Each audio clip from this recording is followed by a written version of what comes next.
Morning, ladies and gentlemen. Welcome to the session on current debates in lung transplantation. Before we're coming to the actual debates, we have a lecture on EVLP, which was really one of the issues in the last decade in lung transplantation, which moved the field forward. And we're moving beyond the stage where it's beyond merely extended evaluation and prolonged preservation to an era where real therapeutic applications are on the horizon, and the first clinical data were presented by Marcelo Cypel at the last ISHLT conference. He was not able to join us today, but we're very happy that we have Donahoe from the Toronto Transplant Program here, who will give us an update on the current status and future applications of EVLP. Thank you very much. So I'm one of the thoracic and lung transplant surgeons at Toronto General, and my disclosure is that I have no disclosures. So unlike a lot of my partners, I have no EVLP research background. My only experience with EVLP is really from the clinical setting.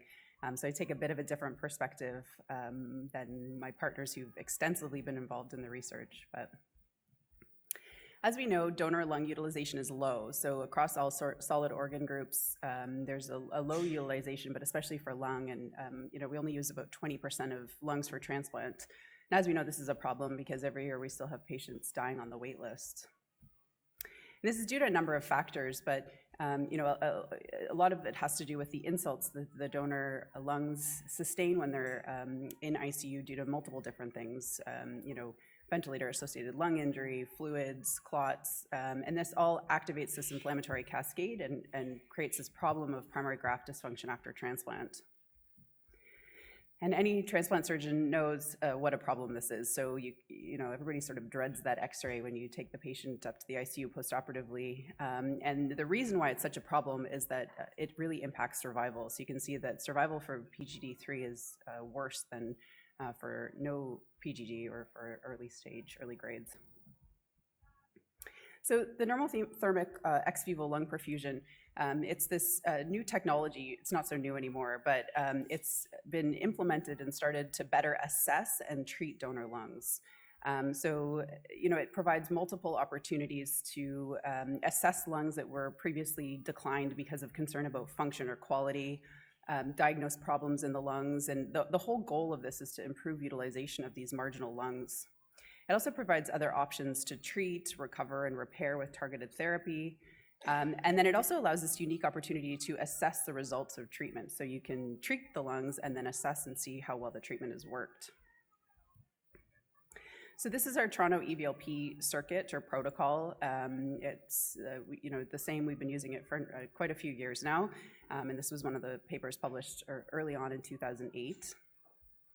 And our circuit is based and uses sort of an ECMO pump, ECMO circuit format. And there are some commercially available devices. So you can see these are two examples here. And this was one of the first papers in the major paper we published on EVLP and clinical transplantation back in 2011. And this really established the fact that EVLP is safe and can sustain donor lungs. And from there, we've really expanded what we use EVLP for and the potential research, et cetera, with it. So this was the first clinical EVLP case. It was done in 2008. And the donor was a 20-year-old male, so presumably previously normal lungs, but sustained a trauma, multi-vehicle collision, significant blood transfusion, low PO2, so below that 300 threshold that we always look for. Chest X-ray showed pulmonary edema, and the bronch showed significant bloody secretions. So this is the chest X-ray.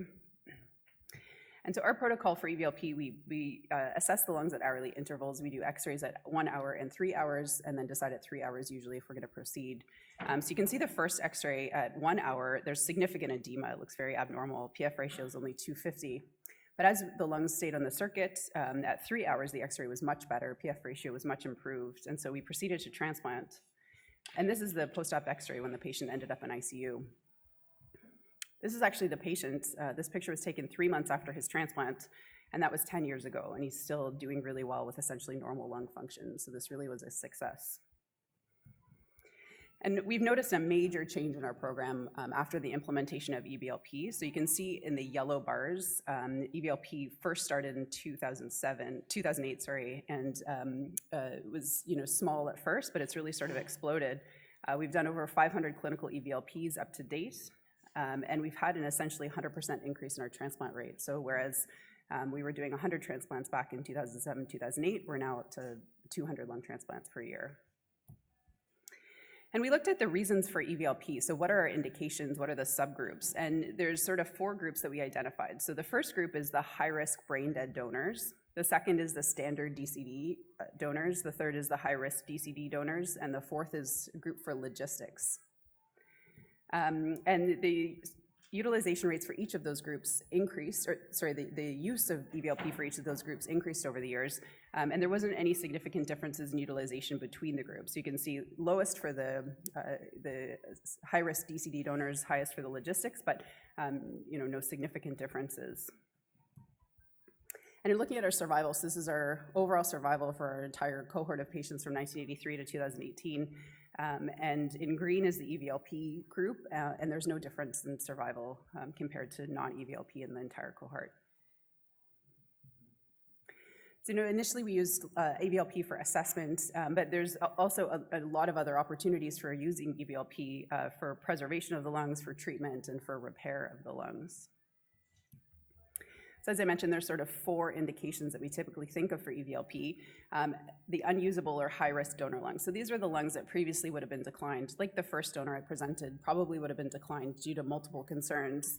And these are the lungs that really are the ones that we're placing on EVLP and assessing and treating.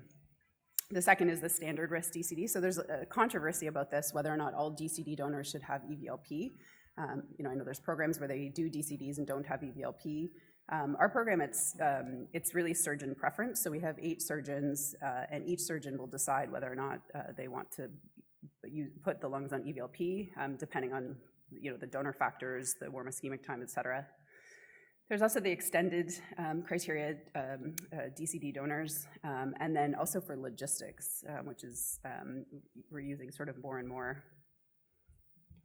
So in terms of the unusable or high-risk donor lung, so what makes it unusable or high risk? So there's multiple factors: pulmonary edema, pneumonia, aspiration is a pretty common problem. We often get histories that say donor aspirated, or the patient aspirated when they were found, or DCD donors who aspirate with withdrawal of life support. Massive pulmonary emboli is another indication, and previously would be considered an unusable lung. Chronic viral infections, so we'll talk more about this. This is becoming very common. And then also the long warm ischemia time in controlled and uncontrolled donors, so DCD donors. So usually if we have a DCD donor, sort of the unwritten rules, if it's less than 30 minutes between withdrawal of life support and cardiac arrest, then we don't necessarily use EVLP, although sometimes we do, but for sure for the longer warm ischemic times we do. And again, there's different treatment strategies. So treatment with medications, treatment with just the perfusion, and some of these we're doing already, but a lot of these are investigational and ways in which we can further the use of EVLP. So in terms of pneumonia, so this research was done in Marcelo's lab, and basically what they did was they looked at treating the lungs on EVLP, and these are often pig models that they use, and to see what effect it had on the lungs. So they treated the lungs with meropenem, and they treated them with vancomycin, and you can see that there was a significant decrease in the bacterial counts during the EVLP. It went to 12 hours, so longer EVLP than we would obviously use clinically. But interestingly, also, they found that there was improved lung function. So as the bacterial counts decreased, the lung function of the lungs on the circuit actually improved. And they really were able to repair these lungs by treating the problem. Again, aspiration is a common problem and really can limit the use of the donor lungs. And they similarly looked at a model, an aspiration model in pig lungs, and they looked at 4 different groups. So the control group, where they just perfused them, lavage group, surfactant and lavage. And what they found was that there was actually a significant improvement in the group that had surfactant and lavage. So really we're able to repair these lungs. This was one of my cases, and you can see that's a horrible bronchoscopy. It looks just awful. And the parenchyma was perfect though, so the lungs flushed well, the PF ratio was great, but we obviously wouldn't go straight to transplant with these lungs, so we put them on the circuit. This is an obvious aspiration, but not aspiration pneumonia, because the lungs actually perform very well on the circuit, and we were able to transplant them with no problem. So, obviously we would never have done this if we didn't have EVLP, but it really allowed us to use these lungs that we would otherwise have declined. PE is another reason. So, it's pretty common to see small clots when you flush, either antegrade or retrograde, but this was a donor who actually died of a massive PE. Donor had a history of thromboembolic disease, and the PF ratio was low again. Chest X-ray was normal, but the echo showed that the RVSP was 52, and there was RV dysfunction that was consistent with a massive PE. Bronch was clear, but on intraoperative pulmonary measurements, pulmonary artery measurements, the PA pressures were up. And there were also macroscopic clots that were extracted bilaterally on antegrade flush and retrograde flush. So there's sort of multiple concerns with this donor. One is the thrombotic or embolic history. One is the elevated RVSP and the RV dysfunction. The heart was declined for these reasons. But the question is this acute? Is it just from the acute clot, massive PE? Or is this CTEPH? And that's really something obviously important because we would never want to transplant lungs with CTEPH. So these lungs went to EVLP, and after the diagnosis, massive PE, they were treated. So they were given alteplase on the circuit, and it significantly improved the function. So the systolic pulmonary arterial pressure dropped, the PVR dropped, and the mean PA pressure also dropped. So to a point where we felt comfortable proceeding with transplant. Another thing that EVLP allows us is to do biopsies. So in these lungs, they did a biopsy and had the pathologist come in and do a quick section, and they saw that there was no chronic vascular problems, so then again, felt even more comfortable to transplant. I recently had another patient who had an endobronchial lesion that was quite distal and it was actually a medical aid in dying patient, so didn't have a bronchoscopy prior to withdrawal of life support or made. And then we found a tiny endobronchial lesion, and so because the lungs were on EVLP, it allowed us to biopsy it, get the frozen section, and be absolutely sure that there was no problem before we proceeded. This is really a focus, and a lot of research is going into using donor lungs with infectious diseases like hepatitis C. So the problem with hepatitis C is that we get so many donors, like 1,000 donors a year in North America, and they tend to be young donors with fairly good lungs. They are IV drug users, and some have a smoking history, but they're young, otherwise young, but they're not offered due to the chance of transmission. So we know that there's essentially 100% transmission if the donor is RNA positive hepatitis C. So a number of years ago, we did one case, and this was a patient who was rapidly deteriorating, so essentially, very, very sick in ICU, and we did a hep C positive donor to the hep C negative recipient. The lungs were placed on EVLP, and usually we do 4 hours of perfusion, but we did 6 hours. And what we found is that the viral load did decrease in the perfusate over time, but despite this decrease, the recipient still was infected with hepatitis C. He was treated, and he's doing well a couple of years later, but it sort of begged the question of, well, how can we prevent transmission rather than just transmitting and treating? So this is something Marcelo's been working on, and basically the idea is if we can inactivate the virus on the EVLP circuit, then we can potentially prevent transmission to the patient. And one of the issues is that, yes, we can now treat hepatitis C, but it's quite expensive, and in Canada, the drugs aren't covered unless they're in a study, so it can be a significant financial burden to patients. So ideally, we prevent the transmission in the first place. So I'll try to, I'm sure this will work. So this is the circuit, that's our typical EVLP circuit, but what's different is there's that little device there. Basically, it's an internal tube of quartz and then a glass tube around it, and then sort of a protective barrier there to keep the light inside the tube. And what happens is that the perfusate goes through this and gets irradiated with the UV light, and the hope is that it activates the virus and prevents transmission. So Marcelo's lab recently looked at this and recently published a paper and found that actually it does work. So looking at the overtime of EVLP perfusion with the treatment with the UV light, there was a significant decrease in essentially eradication of active virus. So if you look, the green is the active virus, and you can see the top control, there's still active virus after 3 hours, but then the bottom treated with UV light, the virus is essentially inactivated. Another indication, so we've done pediatric DCDs. This was a 3-year-old, and we were able to perfuse the lungs. This was the X-ray preoperatively, so a bit of concern in the right lower lobe. So this allowed us to use the EVLP for these lungs, even though it was from a 3-year-old. Another indication is the uncontrolled DCD. So we've started this protocol in Toronto, and it's a little bit different in that we have to wait for family consent before we can do anything. So this was a 44-year-old donor who had a cardiac arrest while playing basketball. And there was this no touch until the family, after death declaration, until the family consented. So that was about 94 minutes. As soon as we got consent from the family, the patient was reintubated and placed on CPAP and then proned. And we took the donor to the OR at about 3 hours was the flush time. Those are the lungs after they were removed. And they look great, but we placed them on EVLP, obviously, to be absolutely sure. And this is the 3-hour X-ray, so you can see it's fairly clear. And then that's the recipient X-ray in the ICU. So we know that EVLP is good for assessing and treating lungs, but the question is, should we use it for everybody? Would you recommend EVLP for these lungs? 36-year-old donor, PF ratio is 400. They look beautiful. The question is, should we be using EVLP? One of the big components is the cost benefit. So the cost of EVLP, excluding the capital cost, can be up to $70,000 per case. So that's really a significant amount of money compared to the $24 Coleman cooler that we usually use to transport the lungs with the cold flush. So, when you compare the two, it's hard to go for EVLP unless we know that there's really a significant benefit for all these standard lungs. So is there a benefit? Well, let's look at the data.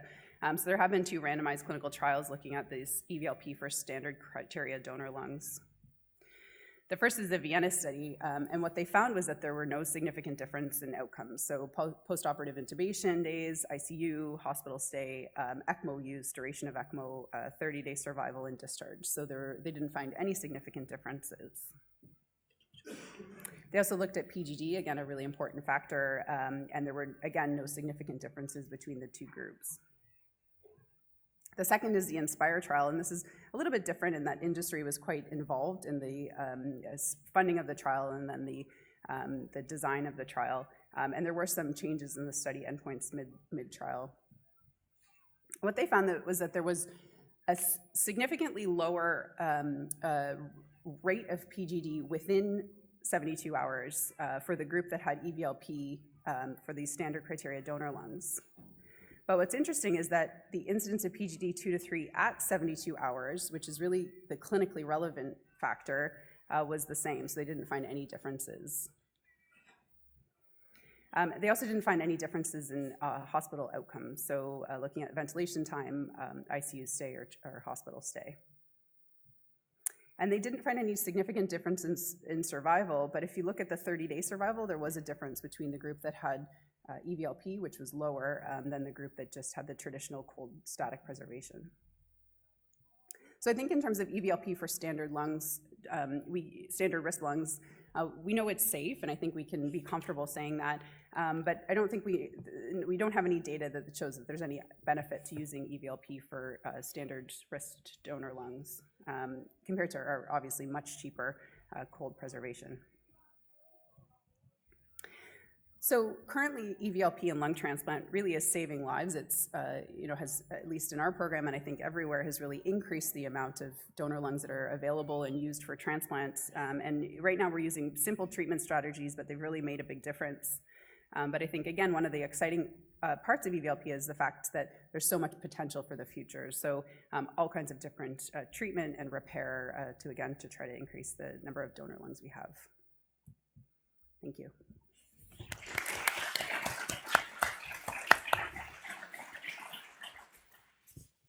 Thank you very much for this excellent overview. Any questions from the audience?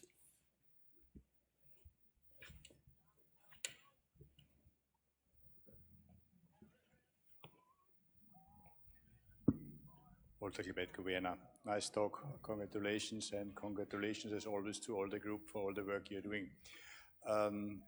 In standard lung preservation, we feel comfortable with an ischemic time of 8 to 10 hours. we know with EVLP we can extend this even further. My question to you is, how long do you feel safe now with EVLP to preserve a lung? And if I may ask a question for the future, where would you see the limits in several years from now? Thank you for your question. You know, we also feel that there's no concern with the longer ischemic times, and you know, we do have, you know, one of my colleagues, John Young, published a paper last year with the ischemic times over 12 hours, and we have patients who have up to 24 hours of total ischemic times, and they do well. So, you know, I think they're really, we haven't really seen a limit at this point. I think it depends on the quality of the lung, and if you have a good lung, then I think we've shown that you can, it can really last for quite a number of hours. I mean, there shouldn't really be a reason to preserve lungs for 24 hours. This was sort of an like a different case, but you know, I think in the future, and what I know Marcelo's hope is this elective lung transplant. So I think, you know, we don't want to perfuse lungs longer than we really have to, although if it gets to the point where we're doing interventions that can really improve them, then that may, you know, extend the preservation time. But for standard lungs, you know, I think allowing a more elective transplant practice is really the dream, and we're not doing these high-risk surgeries in the middle of the night. I think is really, even that itself could potentially improve patient outcomes. What's the longest period of time a lung was ever on the rig and then used clinically? Usually we don't do longer than 6 hours. I don't know what the absolute longest is, but 6 hours is. And the last short question with regard to the fascinating other applications of EVLP, especially hepatitis C, in view of the fantastic results also of the now effective hepatitis C drugs. Do you recommend in your upcoming trial that you're running, are you using this in combination with hepatitis C drugs, or are you doing your trial without the drugs? No, we're doing both. So, but we're trying to adjust the protocol of the drugs. So, using the EVLP with the UV, and then doing a shorter course. So, whereas we were previously doing 12 weeks, you know, working with our hepatologists, trying to decrease. So, we do, you know, 1 to 2 weeks of treatment afterwards. Again, because it's such a financial burden on these patients, and also because the risks with the medication, although low, but. Thank you, Laura. Thank you.